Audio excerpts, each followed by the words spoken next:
नमस्कार सर। नमस्कार सर जी। सर क्या नाम है आपका? उदय सिंह तोमर। उदय सिंह जी, आप कहाँ से हैं? जिला शाहजहाँपुर, उत्तर प्रदेश। सर, संत रामपाल जी महाराज से नाम दीक्षा आपने कब ली? 10 मार्च 2013 में। सर, संत रामपाल जी महाराज से नाम दीक्षा लेने से पहले क्या आप कोई भक्ति साधना भी करते थे? जी, भक्ति साधना करते थे। और क्योंकि हमारा परिवार ही सभी भक्ति करता था, और मैं जब छोटा था तो मेरे मन में विचार ये आता था कि मैं भी किसी भगवान की, किसी देवता की भक्ति करूं। विचार में था कि किस देवता की, किस भगवान की भक्ति करूं। तो खोज करते करते फिर मेरे समझ में बात आई कि हनुमान जी भक्ति सबसे ठीक है, सरल भी है, आसान है और ठीक है। मैंने हनुमान जी की भक्ति शुरू कर दी थी। और हनुमान जी की भक्ति मैंने जैसा विधि विधान में जानता था, मैंने 3 साल तक भक्ति करी हनुमान जी की। 3 साल भक्ति करने के बाद में फिर मैंने भक्ति छोड़ दी थी, क्योंकि उसमें ऐसा हुआ मेरे साथ कुछ शारीरिक घटनाएं घटी। मुझको एक बहुत भयंकर रोग लग गया। मेरे पूरे शरीर के अंदर दाने फोड़े से निकल आए, और मुझे ऐसा लगा जैसे कोई कोढ़ी हो जाता है, जिस प्रकार से शारीरिक बीमारी होती है, इस तरह से हो गया था। तो बाद में फिर मेरे पर हनुमान जी का कोई असर होने लगा था। तो घर वालों ने कहा कि अब आप ये सब भक्ति छोड़ दो, नहीं आप कहीं पागल हो गए तो आपका फिर आगे खेल ख़त्म हो जाएगा। तो घर वालों के कहने से अब कुछ शारीरिक मतलब परेशानियों को देखते हुए, कठिनाइयों को देखते हुए फिर मैंने वो भक्ति छोड़ दी हनुमान जी की। उसके बाद फिर मैंने अपना इष्ट बनाया राम को, शिव जी को भी बनाया इष्ट अपना। तो इस तरह से मैं मतलब कि भक्ति करता चला आ रहा था, और फिर मैंने राम जी को अपना इष्ट बना लिया था। और राम जी को कोई भी मैं कार्य के लिए जाता था तो पहले अपने श्री राम को आराध्य मानकर हृदय में धारण करके मैं काम करता था। हमने पहले गुरु बनाए थे, बचपन में थे, जो कि उनको कान फूंकने वाले मंत्र दिए थे उन्होंने। वो कुछ समय तक चला, फिर बाद में मुझे गुरु मिल गए थे। आदि गुरु शंकराचार्य पंथ के अनुयायी थे, स्वामी सत्य प्रकाशानंद जी अजन्मा महाराज, अवधूत बाल ब्रह्मचारी। उनको हमने गुरु बनाया, और 25 साल तक उनकी शरण में रहकर जैसे उन्होंने साधना बताई थी वैसे साधना करी। और उन्होंने एक मंत्र जो दिया था, उस मंत्र के साथ साथ ये बोला था कि इस मंत्र का जाप करते रहना श्वास के साथ में। वो मंत्र था शिवोहम।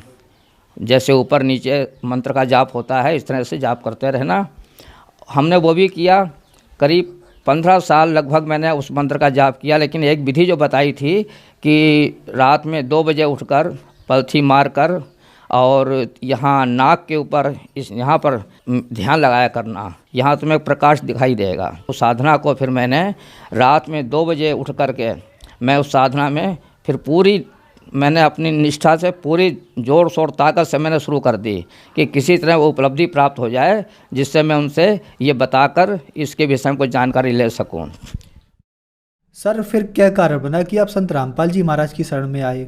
संत रामपाल जी शरण में हम इसलिए आए कि मुझे ये टीवी के माध्यम से ज्ञान हुआ कि सोहम से ऊपर और है सत सुकृत एक नाम।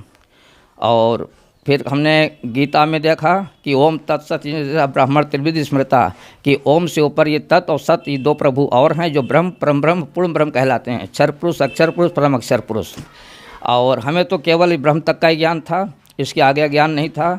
फिर हमने टीवी चैनल के माध्यम से संत रामपाल जी महाराज का जो हमने प्रवचन सुने, देखे, जिसमें गीता का, वेद के अंदर भी परमात्मा ने स्पष्ट कर दिया कि कबीर देव नाम का वो परमात्मा है, और वो मतलब कि उनके जो गुण गाए गए परमात्मा के वेदों में, वो उनमें वैसे ही पाए गए। और फिर ये भी साबित हुआ मुझे टीवी देखने के माध्यम से कि संत रामपाल जी महाराज ने जब ये सिद्ध कर दिया कि उस पर कि परमात्मा कबीर हैं, तब मेरे मन में चिंता हुई। तब मैंने एक वृद्ध थे, 80 वर्ष के सरदार जी थे, उनको मैंने बताया कि ये सतनाम जो और आप जो वाहेगुरु बोलते हो, ये वो चीज़ नहीं है। वो तो वहाँ सतलोक आश्रम बरवाला में मिलेगी, संत रामपाल जी महाराज के इसके जानकार हैं, और वही ये सब कुछ देंगे। तो मैंने उनका साथ लिया, और पहली बार मैं बरवाला गया। जाने के बाद वहाँ पर फिर मैंने नामदान लिया संत रामपाल जी महाराज से। सर, संत रामपाल जी महाराज से नाम दीक्षा लेने के बाद क्या आपको कुछ लाभ भी प्राप्त हुए?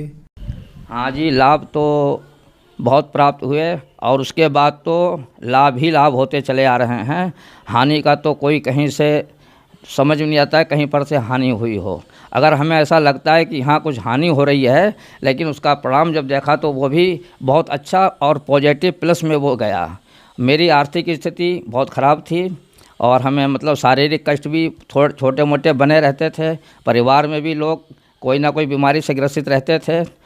तो इस वजह से हालात ये थे कि मैं सरकारी सर्विस करते हुए भी कभी मैं आर्थिक रूप से अपने को संभाल नहीं पाया और हालत इतनी ख़राब थी कि मैं 5,000 रुपये ब्याज तक मैं देता था, यह कंडीशन थी।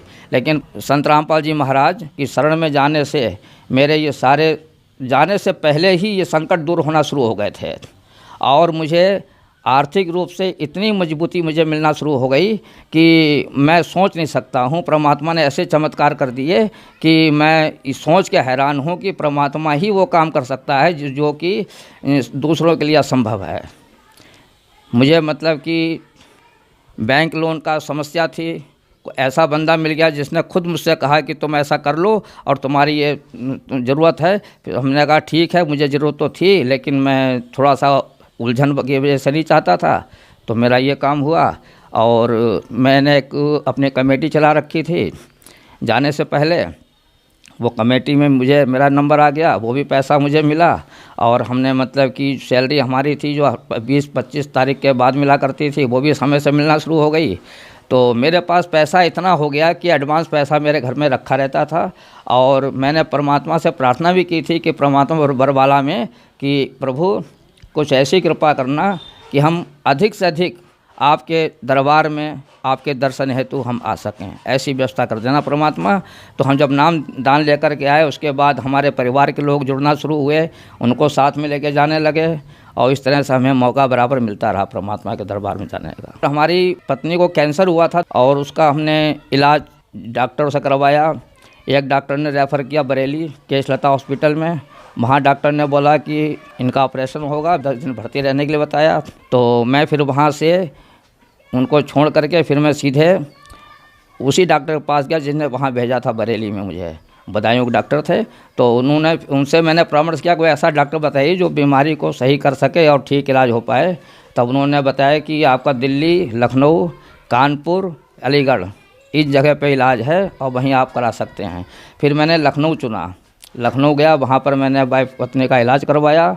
लगभग 1 साल तक वहाँ उनका इलाज चला, जबकि वो डॉक्टर बता रहे थे कि इनका ऑपरेशन होगा अभी तुरंत और इतना खर्चा, 10 दिन भर्ती रहेंगे। वहाँ जाने के बाद में वहाँ पर डॉक्टरों ने कह दिया कि ना हम ऑपरेशन करेंगे ना हम ऑपरेशन की सलाह देंगे। और उसके बाद 1.5 साल लगभग इलाज चला। जब मैंने पत्नी का इलाज करवा रहा था तो मैंने वहाँ पर डॉक्टरों से कुछ सलाह ली, पूछा, तो वो कहने लगे कि इस तरह के मरीज़ जो हैं 1.5-2 साल तक ज़िंदा रहते हैं, ज़्यादा लंबा जीवन नहीं जी पाते हैं। लेकिन परमात्मा संत रामपाल जी महाराज की कृपा से वो आज भी जीवित हैं और ऑपरेशन जो होना था वो ऑपरेशन भी नहीं हुआ, केवल दवा के द्वारा ही वो ठीक हो गई। ये सब संत रामपाल जी महाराज की कृपा थी और आज हम पूरे परिवार सहित संत रामपाल जी महाराज की शरण में हैं। और मुझे भी टाइफाइड हो गया था तो मैं भी उस समय बहुत मेरी हालत बुरी हो चुकी थी कि मेरे एक कदम नहीं चल पाता था, लोग मुझे लिटालते थे, बैठालते थे। तो मैं भी समझ रहा था कि ऐसा ना हो कि मेरा शरीर ये जीवन का अंत हो जाए। वो भी मैं ठीक हुआ।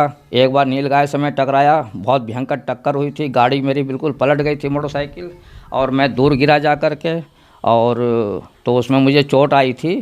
फिर बाद में डॉक्टरों को दिखाया, उसमें ठीक हो गए। कुछ लोगों ने ये बताया कि इस तरह के एक्सीडेंट में कोई बचता नहीं है, लोग मर जाते हैं। कई लोग वहाँ मर भी चुके थे, 1-2 लोग मर चुके थे। कुछ लोगों के मतलब कि शरीर में टूट फूट काफ़ी हो गई थी, लेकिन मुझे सिर्फ हल्की चोटें आई थीं और मैं ठीक हो गया। और मैं एक बात कहना चाहूँगा, बवासीर की शिकायत जो थी, शिकायत इनकी, वो भी ठीक हो गई परमात्मा की कृपा से और आज बिल्कुल ठीक हैं। सर, संत रामपाल जी महाराज से नाम दीक्षा लेने के बाद आपको बहुत सारे लाभ प्राप्त हुए। संत रामपाल जी महाराज के बारे में यह कहा जाता है कि संत रामपाल जी महाराज ब्रह्मा विष्णु महेश जी की भक्ति छुड़वाते हैं, क्या यह बात सही है? नहीं, ये ऐसा नहीं है। संत रामपाल जी महाराज तो शास्त्र अनुकूल जो भक्ति विधि है वो बताते हैं और जिस भक्ति के करने से मनुष्य को इस पृथ्वी पर सभी प्रकार के शारीरिक आर्थिक लाभ प्राप्त होते हैं। और जैसा कि हम पहले सत कथाएं पढ़ते थे कि यहाँ कथा सुनो, यहाँ भी सुख मिलेगा, फिर उसके अंत में परम धाम चले जाओगे, वो सब झूठ था, उसमें कोई सच्चाई नहीं थी। सच्चाई तो ये है कि वो सत्य कथा आज हमारे संत रामपाल जी महाराज अपना टीवी के माध्यम से और अपना सत्संग के माध्यम से दे रहे हैं, और यही वो सत्य कथा है जिसे जगत के प्राणी सुनेंगे और इस संसार के सुखों को प्राप्त करके अंत में परम धाम उस सतलोक में चले जाएंगे, जहाँ जाने के बाद फिर कभी लौट संसार में नहीं आते हैं, जहाँ सुख ही सुख है, दुख नाम की कोई चीज़ नहीं है। ये मार्ग वही मार्ग है। ये सर, जो दर्शक आज आपको टीवी पर देख रहे हैं, आप उन्हें क्या संदेश देना चाहेंगे?